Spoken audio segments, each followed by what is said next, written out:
மிகப்பெரிய ஒரு அற்புதம் செஞ்சார். அது நான் சாட்சியாக சொல்லணும்னு ஆண்டவர் நாமத்தை மகிமைப்படுத்தணும்னு நினைக்கிறேன்.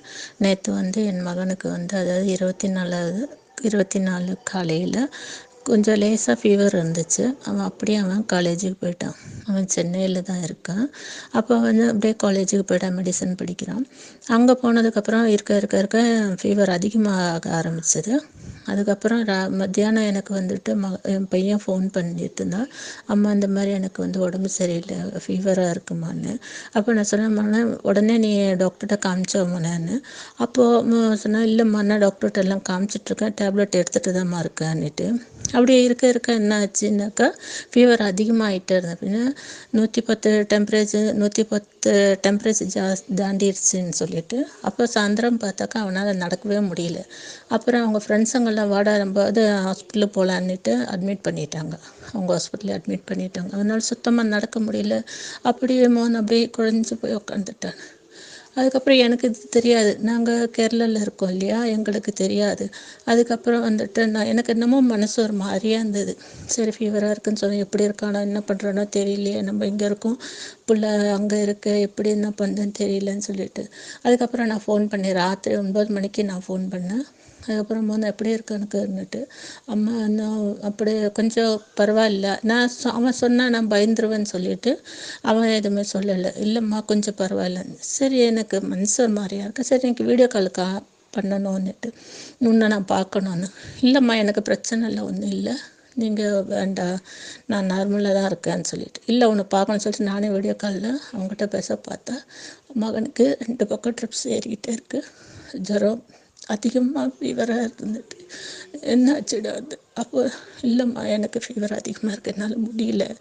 அதுக்கப்புறம் அவங்க ஃப்ரெண்டுக்கிட்ட கொடுத்தோம், என்னால் பேச முடியும், நீ பேசிடான்னுட்டு. அப்புறம் நான் கேட்டேன் என்னாச்சு. இல்லை ஆண்டி அவனுக்கு ஃபீவர் ரொம்ப அதிகமாக ஹெவியாக இருக்குது, பயப்படாதுங்க ஆண்டி. இல்லை காலையில் தான் நல்லா பேசிட்டு திடீர்னு என்னாச்சுன்னுட்டு. நாங்கள் கூட பக்கத்தில் இல்லையே வந்துட்டு அவன் ஒரு மாதிரி ஆகிட்டான், ரொம்ப டயர்டாகிட்டான். அப்புறம் ஆண்டவர்கிட்ட ஜெபம் பண்ண, ஆண்டவரே என் மகனை காத்துக்கொள்ளும் ஆண்டவர், அவன் பக்கத்தில் நாங்கள் இல்லை, நாங்கள் இவ்வளோ தொலைவில் இருக்கிறோம், எனக்கு என்ன பண்ணுறதுன்னு முடியல, திடீர்னு போக முடியாது, காலையில் தான் அவங்ககிட்ட போக முடியும். இப்போ ராத்திரி வண்டியோ ட்ரெயினோ இல்லை, 9 மணிக்கு மேலே சேஷம். அப்போ எனக்கு ரொம்ப கஷ்டமாக இருந்தது. அதுக்கப்புறம் இரவு நேர ஜபம்னு சொல்லிட்டு அதை நான் ராத்திரி தினமும் கேட்டுட்டு தானே படுப்பேன் நான். அப்போ அந்த ஜபத்தில் சகோதரி ஜெபம் பண்ணாங்க, யாருக்கெல்லாம் உடம்பு சரியில்லாமல் இருக்குதோ அவங்களுக்கெல்லாம் வேண்டி ஜெபம் பண்ணுறேன், இப்போது இன்றைக்கு மாறணும்னு சொல்லிட்டு அவங்க ஜெபம் பண்ணியிருந்தாங்க. 24ஆம் தேதி ராத்திரி ஜபத்தில் இருக்குது. இப்படி தான் அவங்க ஜெபம் பண்ணிட்டு இருந்தாங்க. உடம்பு சரியில்லாதவங்களுக்கெல்லாம் ஜெபம் பண்ணிட்டு இருந்தாங்க. அப்போ நான் அந்த ஜபத்தை அந்த ஒரு வார்த்தை மாத்திரம் நான் எடுத்துட்டு ஆண்டவரே இன்னைக்கு என் பையனுக்கு இப்படியா ஃபீவராக இருக்குது, காலையில் எழுந்திரிக்கும் போது என் மகனுக்கு பரிபூர்ண சுகத்தை நீங்கள் கொடுத்தீங்க, நான் நாளைக்கு சாட்சி சொல்கிறேன் சப்பா, ப்ளீஸ் எனக்காக செய்யுங்க, என் பையன் அங்கே தனியாக இருக்கு. அப்படி நான் ஜெபம் பண்ணேன். அதுக்கப்புறம் 4 ட்ரிப்ஸ் அவனுக்கு ஏறி இருக்கு. எங்களுக்கு இதை பற்றி எதுவுமே தெரியல. அதுக்கப்புறம் ரொம்ப டயர்டாயிட்டான். அதுக்கப்புறம் 4 ட்ரிப்ஸ் எல்லாம் ஏற்றிட்டு ராத்திரி 12 மணிக்கு அவனை ஃபீவர் கொஞ்சம் கம்மியாயிடுச்சு. நான் இந்த மாதிரி சொல்லி ஜெபம் பண்ணேன் இல்லையா, அப்போ ஆண்டவர் என்னுடைய ஜெபத்தை ஆண்டவர் கேட்டுட்டு அவனை விடுதலை பண்ணியிருக்காரு. அப்புறம் ராத்திரிலாம் நாங்கள் தூங்காமையே ஜெபம் பண்ணிக்கிட்டே இருந்தேன். ஆண்டவரே ப்ளீஸ் என் பையனை விடுவையும் ஆண்டவர், பரிபூர்ண சுகத்தை கொடுமான ஆண்டவர், பிள்ளைங்க அங்கே இருக்காங்க, நாங்கள் இங்கே இருக்கேன், என்னால் ஒன்றும் பண்ண முடியல சப்பா, ப்ளீஸ் எனக்கு உதவி பண்ணுங்க ஆண்டவர்னுட்டு. அதுக்கப்புறம் காலையில் நான் 4 மணிக்கு ஃபோன் பண்ணேன், அப்பா எப்படி இருக்குன்னுட்டு. அப்போ அம்மா எனக்கு ஜுரமே இல்லைம்மா, எனக்கு ஒன்றும் ப்ராப்ளம் ஒன்றும் இல்லைம்மா, நான் நல்லா இருக்கேன், இன்னும் இது பிளட்டு கவுண்டிங் கம்மியாக இருக்குது, கொஞ்சம் டயர்டாக இருக்குமா எனக்கு. அப்போ டாக்டர் சொன்னாங்க இந்த மாதிரி ரெஸ்ட் எடுத்துக்கோ, பிளட்டு கம்மியாக இருக்குதுன்னு சொல்லிட்டு, வேறு ஒன்றும் இல்லைம்மா பயப்படாதீங்க, நான் இப்போ நல்லா இருக்கேன், நேற்று விட நல்லா இருக்கேம்மா, நான் ரொம்ப நல்லா இருக்கேன். அப்போது ஆண்டவர் என்னுடைய ஜெபத்தை கேட்டிருக்கேன். ஆண்டவர் கொடி நன்றி. ஜெபம் பண்ண அந்த சிஸ்டருக்கு கொடி நன்றி. ப்ளீஸ் பாஸ்டர், நீங்கள் 2 பேரும் ஜெபம் பண்ணுறது எங்களுக்கு ரொம்ப ஆறுதலாக இருக்குது பாஸ்டர். என்ன மாதிரி எவ்வளோ ஜனங்க இருக்காங்க பாஸ்டர். அவங்களுக்கெல்லாம் ரொம்ப ஆறுதலாக இருக்கும்னு நினைக்கிறேன் பாஸ்டர். அதுக்கு வேண்டி என் பையனுக்கு வேண்டி தொடர்ந்து ஜெபம் பண்ணுங்க பாஸ்டர். இது 4வது வருஷம். இந்த வருஷம் நல்ல காலேஜ் பையனுக்கு கிடைக்கணும். அப்புறம் என் மகன் வந்து +2 படிக்கிறான். அவளுக்கு நல்ல காலேஜ் கிடைக்கணும். இந்த பசங்களுக்கு வேண்டி ஜெபம் பண்ணுங்க பாஸ்டர். ஆண்டு அற்புதம் செஞ்ச ஆண்டு கொடா கொடி நன்றி பாஸ்டர் ஜெபம் பண்ணது கொடா கொடி நன்றி செலுத்து. கிறிஸ்துவுக்குள் பிரியமானவர்களே, ஆண்டவராகிய இயேசு கிறிஸ்துவின் நாமத்தினாலே நான் உங்களை வாழ்த்துகிறேன். பரிசுத்த ஆவியானவர் இந்த காலை வேளையிலும் நமக்கு தந்த வேத வார்த்தையானது யாத்ராகமம் 12ஆம் அதிகாரம் 13ஆம் வசனம். நீங்கள் இருக்கும் வீடுகளில் அந்த இரத்தம் உங்களுக்காக அடையாளமாக இருக்கும். அந்த இரத்தத்தை நான் கண்டு உங்களை கடந்து போவேன். நான் எகிப்து தேசத்தை அழிக்கும் பொழுது அழிக்கும் வாதை உங்களுக்குள்ளே வராதிருக்கும். கிறிஸ்துவுக்குள் பிரியமானவர்களே, இரத்தமே உங்களுக்கு அடையாளமாய் இருக்க கடவுது என்றார் எல்ஷடாய் தேவன். உங்களின் அடையாளமே உங்கள் மீது இருக்கும் இரத்தம்தான், உங்கள் செயல்கள் அல்ல என்பதை புரிந்து கொள்ளுங்கள். பிரியமானவர்களே, இந்த முழு உலகத்திலும் 2 வகை ஜனங்கள் தான் உண்டு. ஒன்று இரத்தத்திற்கு உள்ளே இருக்கும் பிள்ளைகள், இரத்தத்திற்கு வெளியே இருக்கும் மனிதர்கள். இதுதான் தேவனுடைய அடையாளம். இரத்தத்திற்கு உள்ளே பாவி என்று எவரும் இல்லை. இரத்தத்திற்கு வெளியே பரிசுத்தவான் என்று எவரும் கிடையாது. சில நேரம் போலீசார் சிலரை விசாரிக்கும் போது விசாரிக்கப்படுபவர்கள் அவர்கள் தங்களை யார் என்பதற்கு ஒரு அடையாளத்தை கூறுவர். சிலருக்கு MLA என்பது அடையாளம், சிலருக்கு MLA மகன் என்பது அடையாளம், சிலருக்கு பெரிய கம்பெனியில் தொழிற்சாலையில் பெரிய பதவியில் இருப்பவர் என்பது அடையாளம். பரலோகம் நம்மை பார்க்கும்போது எது நமக்கு அடையாளம்? நமக்கோ இயேசு கிறிஸ்துவின் இரத்தமே அடையாளம். ரட்சிக்கப்பட்ட ஒவ்வொருவர் மீதும் அந்த இரத்தம் பூசப்பட்டு இருக்கிறது. அதுதான் உங்கள் நிரந்தர அடையாளம் என்பதை நினைவில் வைத்துக் கொள்ளுங்கள். பரலோகம் உங்கள் உலக பெருமைகளையோ ஆவிக்குரிய சாதனைகளையோ வைத்து உங்களை அடையாளம் காண்பதில்லை. அவைகள் எல்லாம் பரலோகத்தின் பார்வையிலே குப்பைகள். பரலோகம் மரியாதை கொடுத்து நடுங்கும் ஒரு அடையாளம் உங்கள் மீது இருக்கும் என்றால் அது கர்த்தராகிய இயேசு கிறிஸ்துவின் இரத்தமே. பிரியமானவர்களே, அந்த அடையாளம்தான் உங்கள் மேல் இருக்கிறது. பரலோகத்திலும் பூலோகத்திலும் இரத்தத்தை விட வல்லமையான தகுதி உங்களுக்கு வேறொன்றும் இருக்க முடியாது. இரத்தத்தை விட மதிப்புக்குரிய அடையாளம் வேறொன்றும் இருக்க முடியாது. பிரியமானவர்களே, இதை கேட்டுக்கொண்டிருக்கிற நீங்கள் கொஞ்சம் ஆழமாய் இதை கவனியுங்கள். அந்த அடையாளம் உங்கள் மீது இருக்கின்றதா? 40 நாள் உபவாசம் மோசேயை கானானுக்குள் அழைத்துச் செல்லவில்லை. சாலமோனின் ஞானம் அவனை கடைசி நாட்களில் காப்பாற்றவில்லை. ஆனால் கர்த்தராகிய இயேசு கிறிஸ்துவின் இரத்தம் கடைசி நேரத்தில் கள்வனை பரதேசிக்குள் அழைத்து சென்றது என்பதை நினைவில் வையுங்கள். பிரியமானவர்களே, அவருடைய இரத்தம் உங்கள் மேல் பூசப்பட்டிருக்கிறபடினாலே ஒன்றும் உங்களை நெருங்க முடியாது.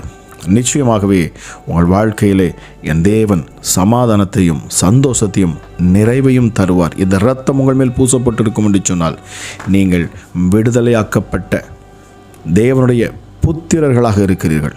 அவருடைய குமாரனும் குமாரத்தியுமாக இருக்கிறீர்கள். ஆகவே நீங்கள் ஒன்றுக்கும் கவலைப்பட வேண்டாம். நிச்சயமாகவே வெற்றி உங்களுக்கே. ஜெபிக்கலாமா? எங்கள் அன்பின் பரலோக தகப்பனே, இந்த காலை வேளைக்காக நன்றி செலுத்துகிறேன் அப்பா. கிருபையும் இரக்கமுள்ள தெய்வமே, இந்த நாளிலும் நீர் கொடுத்த வார்த்தைகளுக்காக நன்றி அப்பா. பூசப்பட்ட அந்த இரத்தம் ஒவ்வொரு பிள்ளைகள் மேலும் அப்பா இருக்கிறபடியால் வாதை ஒருவரையும் அணுக முடியாது. பலவீனங்கள் உம்முடைய பிள்ளைகளை தொட முடியாது. பிசாசின் கிரியைகள் முற்றிலுமாக அகன்று போகும் அப்பா. இந்த நேரத்திலும் ஜெபிக்கிற இந்த நேரத்தில் உன்னதமானுடைய கரம் இறங்கட்டும். தேவ வல்லம் இந்த அதிகாலை வேளையில் என்னோடு சேர்ந்து ஜெபிக்கிற ஒவ்வொரு பிள்ளைகளையும் தொடட்டும். துரைத்தனத்துக்கும் அதிகாரத்துக்கும் சத்துருவின் தந்திர மந்திரங்களுக்கும் மாந்திரிக கட்டுகளுக்கும் பில்லிசூனி ஆவிகளுக்கும் பிசாசின் போராட்டத்திற்கும் வலு சர்ப்பத்தின் ஆவிகளுக்கும் அப்பா நீர் உம்முடைய பிள்ளைகளை விலக்கி பாதுகாக்கிறேன். ஹல்லேலூயா. மகத்துவமுள்ள தெய்வமே, இந்த காலை வேளையிலும் தேவ பிரசன்னம் ஒவ்வொரு பிள்ளைகளும் ஆளுகை செய்யட்டும். ஒவ்வொரு மேலும் அப்பா உம்முடைய இரத்தம் அடையாளமாக இப்பொழுது பூசப்படட்டும் அப்பா. ஒவ்வொரு வீடுகளிலும் இரத்தம் பூசப்படட்டும் இயேசுவின் நாமத்தினாலே. எஸ்டே ராஜா, அசுத்த ஆவிகள் மாத்திரமல்ல, ஹல்லேலூயா அப்பா, எந்த ஒரு வியாதியும் எந்த ஒரு வாதையும் அப்பா உம்முடைய பிள்ளைகளை நெருங்கக்கூடாது. ஹல்லேலூயா. சரீரத்தில் நல்ல ஒரு ஆரோக்கியம், சுக பலன் இருக்கணும் அப்பா. எப்படிப்பட்ட பலவீனங்களும் இந்த காலை வேளையில் நீங்கி போகட்டும். சமாதானத்தின் தேவன் அப்பா, நீர் சாத்தானை காலின் கீழே நசுக்கி போட்டீர் என்று இருக்கிறது. ரோமர் 16:20 படி இந்த சமாதானத்தின் தேவன் நீர் அற்புதத்தை செய்வீராக ராஜா. உம்முடைய இரத்தத்தை இப்பொழுதும் அப்பா இதை கேட்கிற ஒவ்வொரு பிள்ளைகள் மேலும் நான் தெளிக்கிற இந்த நேரத்தில் வல்லமை வெளிப்படட்டும் அப்பா. பிசாசுகள் விலகி ஓடட்டும். சத்துருக்கள் அப்பா ஒருபோதும் உடைய பிள்ளைகளை நெருங்கக்கூடாது சுவாமி. ஹல்லேலூயா. பலவீனத்தில் பலன் தரும் தெய்வமே உமக்கு நன்றி செலுத்துகிறேன் அப்பா. இந்த காலை வேளையிலும் என்னோடு சேர்ந்து ஜெபித்த ஒவ்வொரு பிள்ளைகளும், இந்த சத்தத்தை கேட்கிற ஒவ்வொருவரும் அற்புதங்களையும் அடையாளங்களையும் காணட்டும். அமராஜா இயேசுவே, நீர் ஒரு அடையாளத்தை கொடுத்திருக்கிறீர். அது இயேசுவின் இரத்தம் என்பதே. இந்த இரத்தத்தை கொண்டு பேசுகிற பொழுது பிசாசுகள் பயப்படுகிறது. இந்த இரத்தத்தை கொண்டு அப்பா நாங்கள் பூசுகிற பொழுது அங்கே சங்கார தூதனால் நுழைய முடியவில்லை. இந்த இரத்தம் எங்கள் சரீரத்துக்குள் அப்பா ஓடுகிறபடினாலே எங்கள் சரீரத்தில் எந்த வியாதியும் கிடையாதுப்பா. ஆமாராஜா, இப்பொழுது நாங்கள் பரலோகவாசிகளாக இருக்கோம். இந்த இரத்தம் எங்களுக்குள் இருக்கிறபடினாலே இப்பொழுது நாங்கள் பரலோகத்துக்கு சொந்தக்காரர்களாக இருக்கிறோம். ஆமாராஜா இயேசுவே, இந்த உலகத்துக்கும் உலக காரியங்களுக்கும் நாங்கள் சொந்தக்காரர்கள் அல்ல ராஜா, நாங்கள் பரலோகத்துக்கு சொந்தக்காரர்கள் அப்பா. ஹல்லேலூயா. நாங்கள் உம்மாலே இப்பொழுது சிருஷ்டிக்கப்பட்டு இருக்கிறோம் அப்பா. நாங்கள் மறுரூபப்படுத்தப்பட்டு இருக்கிறோம் சுவாமி. ஆகவே நாங்கள் பயப்பட மாட்டோம். காரணம், எந்த பொல்லாப்பும் எங்களுக்கு நேரிடாது. எப்படிப்பட்ட நெருக்கத்தை பிசாசானவன் கொண்டு வந்தாலும் முடிவு அப்பா அது சம்பூர்ணமாக இருக்கும். பிசாசை நீ தோற்கடித்தவர், அவன் கிரியைகளை முறியடித்தவர் அப்பா. நீங்கள் உமக்கு முன்பதாக சத்துருக்கள் ஒன்றுமில்லை என்று வேதத்தில் நாங்கள் பார்க்கிறோம். என் தேவனுடைய கரம் இப்பொழுது ஒவ்வொரு பிள்ளைகள் மேலும் இறங்கட்டும். இரத்தம் ஒவ்வொரு பிள்ளைகளுடைய சிரசின் மேலும் அப்பா அது அடையாளமாக பூசப்படட்டும் அப்பா. ஹல்லேலூயா. பலவீனத்தில் பலன் தரும் தெய்வமே உமக்கு நன்றி அப்பா. பாவ சாப கட்டுகளில் இருக்கிற பிள்ளைகளுக்கு இப்பொழுது விடுதலை உண்டாகட்டும் சுவாமி. இதை கேட்கிற பொழுதே அப்பா மிகப்பெரிய ஆசீர்வாதமும் சமாதானமும் சந்தோஷமும் நிறைவும் உடைய பிள்ளைகளை நிரப்பட்டும் அப்பா. இந்த நாள் ஆசீர்வதிக்கப்பட்ட நாளாக இருக்கணும் அப்பா. இந்த நாள் விடுதலை நாளாக இருக்கட்டும் சுவாமி. இந்த சத்தத்தை கேட்கிற, இந்த ஜெபத்தை கேட்கிற ஒவ்வொருவரும் அப்பா விசேஷித்த விதமாக இந்த நாளிலே அதிசயங்களை காணட்டும் அப்பா. நீர் அதிசயங்களை காண செய்கிற தேவன். எஸ் அப்பா, உம்முடைய பிள்ளைகள் அதிசயங்களை காணட்டும். இந்த இயேசு எவ்வளவு நல்லவர் என்பதை அவர்கள் ருசித்து பார்க்கட்டும் அப்பா. கர்த்தரை ருசித்து பாருங்கள் என்று சொல்லப்பட்டிருக்கிறதே. எஸ் அப்பா, நாங்கள் உண்மை ருசித்து பார்க்கிறோம். நீர் எவ்வளவு நல்லவர் என்பதை நாங்கள் அறிந்து இருக்கிறோம் அப்பா. ஹல்லேலூயா. ஒருபோதும் பிசாசின் கைகளில் எங்களை விட்டுக் கொடுக்காதவர், சத்துருவின் தந்திரங்களிலிருந்து எங்களை வெளியே கொண்டு வருகிறவர் அப்பா. அவன் மீண்டும் மீண்டும் எங்களுக்கு விரோதமாக எழும்பினாலும் என் ஆண்டவராகிய என் இயேசு நீர் அருகில் இருக்கிறபடினாலே நாங்கள் பயப்பட வேண்டிய அவசியம் இல்லை அப்பா. ஹல்லேலூயா. எல்லா பொல்லாப்புக்கும் அப்பா எங்களை விலக்கி பாதுகாத்தருளுவீராக ராஜா. சிறியோர் முதல் முதியோர் வரைக்கும் இந்த சத்தத்தை கேட்கிற யாராக இருந்தாலும் சரி, இந்த நேரத்தில் அவர்கள் சரீரத்தில் காணக்கூடிய பலவீனங்கள் எல்லாம் மாறட்டும் அப்பா. சர்க்கரை நோய் முற்றிலுமாக இப்பொழுது ஹல்லேலூயா நீங்கி போகட்டும். டயபெட்டிஸ் இயேசுவின் நாமத்தில் இப்பொழுது நீங்கி போகட்டும் அப்பா. பிளட் ப்ரெஷர், இரத்த கொதிப்பு வியாதிகள் முற்றிலுமாக இப்பொழுது சுகமாக்கப்படட்டும். எல்லாம் நார்மலாகட்டும் இயேசுவின் நாமத்தினாலே. ஹல்லேலூயா. இயேசுவே, இப்பொழுதே உம்முடைய கரம் கேன்சர் கட்டிகளை முற்றிலுமாக சுகமாக்கட்டும் அப்பா. இதை கேட்கிற நேரத்தில் தானே சுவாமி வயிற்று பகில காணக்கூடிய பிரச்சனைகளுக்கு ஒரு முடிவை கட்டுகிறீர். உமக்கு நன்றி. ஹல்லேலூயா. ஹல்லேலூயா. உச்சி முதல் பாதம் வரைக்கும் உடைய வல்லமையினால் உடைய பிள்ளைகளை நிரப்புகிறீர். அதற்காக நன்றி செலுத்துகிறேன். ஹல்லேலூயா. விசுவாசம் உள்ள ஜெபம் பிணியாளியை ரட்சிக்கும். இப்பொழுது நாங்கள் விசுவாசிக்கிறோம் அப்பா. என் இயேசு கிறிஸ்துவின் ரத்தம் சகல பாவங்களை நீக்கி எங்களை அது சுத்திகரிக்கிறது, மீண்டும் எங்களை உயிர்ப்பிக்கிறது, மீண்டும் எங்களை தங்கள் வழிகளில் செல்ல அது உதவி செய்கிறது, எங்களை அது சுற்றிலும் பாதுகாக்கிறது. எங்கள் முன்னும் பின்னுமாக அப்பா உம்முடைய ரத்தத்தின் பாதுகாப்பு இருக்கிறபடினால் நமக்கு நன்றி செலுத்துகிறேன் அப்பா.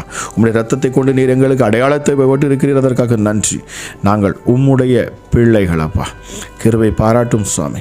இதை கேட்கிற யாராக இருந்தாலும் சரி, தேவ வல்லமை கேட்டுக்கொண்டிருக்கிற இந்த நேரத்தில் உடைய பிள்ளைகளை நிரப்பட்டும், பலப்படுத்தட்டும் அப்பா. இந்த நாள் ஆசீர்வதிக்கப்பட்ட நாளாக இருக்கட்டும். இந்த நாள் சமாதானமுள்ள நாளாக இருக்கட்டும். இந்த நாள் அப்பா உடைய பிள்ளைகள் அற்புதத்தை பெற்றுக்கொள்ளும் நாளாக இருக்கட்டும். இந்த நாள் எஸ்அப்பா விசேஷித்த நாளாக உடைய பிள்ளைகளுக்கு காணப்படட்டும் அப்பா. ஹல்லேலூயா. இயேசுவே, குடும்பங்களை சுற்றிலும் நீர் பாதுகாப்போடு அப்பா உடைய பிள்ளைகளை நடத்துவீராக. எங்கள் ஜாமக்காரர் என்று வேதம் சொல்லுகிறதே சுவாமி. எஸ்டடி உம்மை அமர்ந்திருக்க விடாதபடி நாங்கள் எப்பொழுதும் உம்மை நோக்கி நாங்கள் துதித்து உம்முடைய நாமத்தை மகிமைப்படுத்துகிற பொழுது நீர் கிரியை செய்கிறீரப்பா. எஸ்அப்பா, எல்லா நாமத்திற்கும் மேலான நாமம் உடைய நாமம் அப்பா. வானோர் பூதலத்தோர் பூமியின் கீழானோர் யாருடைய முழங்கால்களும் முடங்கும் இந்த இயேசுவுக்கு முன்பதாக என்று சொல்லப்பட்டிருந்தது. ராஜா, உமக்கு நன்றி செலுத்துகிறேன் அப்பா. கிருபை பாராட்டும். எங்கள் பாவங்களை அப்பாவுடைய இரத்தத்தால் கழுவி எங்களை பரிசுத்தப்படுத்தி மீண்டும் எங்களை நீதிமான் என்கிற இடத்தில் நீ நிறுத்துவீராக. இந்த சத்தத்தை கேட்கிற என்னோடு சேர்ந்து ஜெபித்த ஒவ்வொரு பிள்ளைகள் மேலும் அப்பா உங்களுடைய கிருபை உண்டாகட்டும் சுவாமி. ஹல்லேலூயா. மகத்துவம் உள்ள தெய்வமே, இந்த காலை வேளைக்காக மீண்டுமா நன்றி செலுத்துகிறேன். தேவ தூதர்களுடைய பிள்ளைகளை சூழ்ந்து கொள்ளட்டும் அப்பா. ஹல்லேலூயா. பிரதேசத்தில் இருக்கிறவங்களுக்காக நான் ஜெபிக்கிறேன். விஷா காரியங்களுக்காக அப்பா அலைகிற ஒவ்வொரு பிள்ளைகளுக்காக நான் ஜெபிக்கிறேன். ஹல்லேலூயா. பாஸ்போர்ட் பிரச்சனை இருக்கிற பிள்ளைகளுக்காக நான் ஜெபிக்கிறேன். கற்பத்தின் கனிகளில் ஹல்லேலூயா இல்லாத அப்பா ஒவ்வொரு சகோதரிக்காக நான் ஜெபிக்கிறேன் சுவாமி. ஹல்லேலூயா. என்னை பலப்படுத்துகிற கிறிஸ்துவினால் எல்லாவற்றையும் செய்ய எனக்கு பலன் உண்டு என்று சொல்லப்பட்டிருக்கிறது. உம்முடைய பலத்தால் உம்முடைய பிள்ளைகள் நிரப்புங்கப்பா. பலவீனத்தில் பலன் தருகிறவர் தான் என் ஆண்டவராக இயேசு நீரப்பா. இப்பொழுதே சுவாமி அப்பா பலவீனத்தில் பலன் தருவீராக. கேட்ட ஒவ்வொரு பிள்ளைகளையும் ஆசீர்வதிக்கிறேன். அளவில்லாத உடைய கிருபையும் சமாதானம் ஒவ்வொரு பிள்ளைகளும் நிரப்பட்டும் என்று சொல்லி இயேசுவின் நாமத்தில் ஜெபிக்கிறேன். ஜெபம் கேளும் ஜீவனுள்ள நல்ல பிதாவே. ஆமேன், ஆமேன்.